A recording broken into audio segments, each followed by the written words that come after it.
জমির দলিল বড় নাকি খতিয়ান বড়? আইনের দৃষ্টিতে খতিয়ানের গ্রহণযোগ্যতা বেশি নাকি দলিলের গ্রহণযোগ্যতা বেশি? জেনে নিন বিস্তারিত।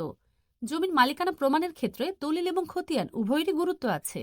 তবে সাধারণ খতিয়ানকে রেকর্ডের ভিত্তিতে বড় এবং প্রাথমিক ভিত্তি ধরা হয়, কিন্তু সঠিকভাবে সম্পাদিত ও নিবন্ধিত দলিল, চুক্তিপত্র বা হস্তান্তর মালিকানার চূড়ান্ত প্রমাণ।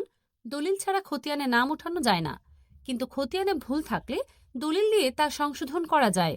মূল বিষয় হলো দলিল প্রমাণ করে লেনদেন হয়েছে, আর খতিয়ান প্রমাণ করে সরকারের খাতায় কার নামে জমি আছে। দলিল কি? এটি একটি লিখিত চুক্তি, যা জমি কেনাবেচা, দান বা হস্তান্তরের আইনগত প্রমাণপত্র। সম্পত্তির মালিকানা প্রমাণে দলিলের গুরুত্ব অনেক বেশি। এটি লেনদেনের মূল ভিত্তি। খতিয়ান কি?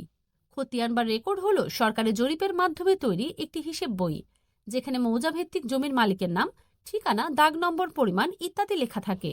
এটি সরকারি রাজস্ব আদায় ও মালিকানা সত্ত্বের একটি সরকারি নথি। কোনটি বড়?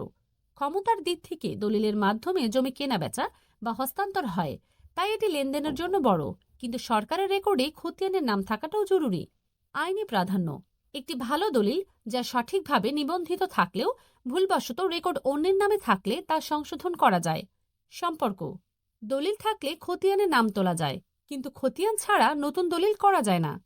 আইনি পরামর্শ বা তথ্য জানতে আমাদের ফলো করুন।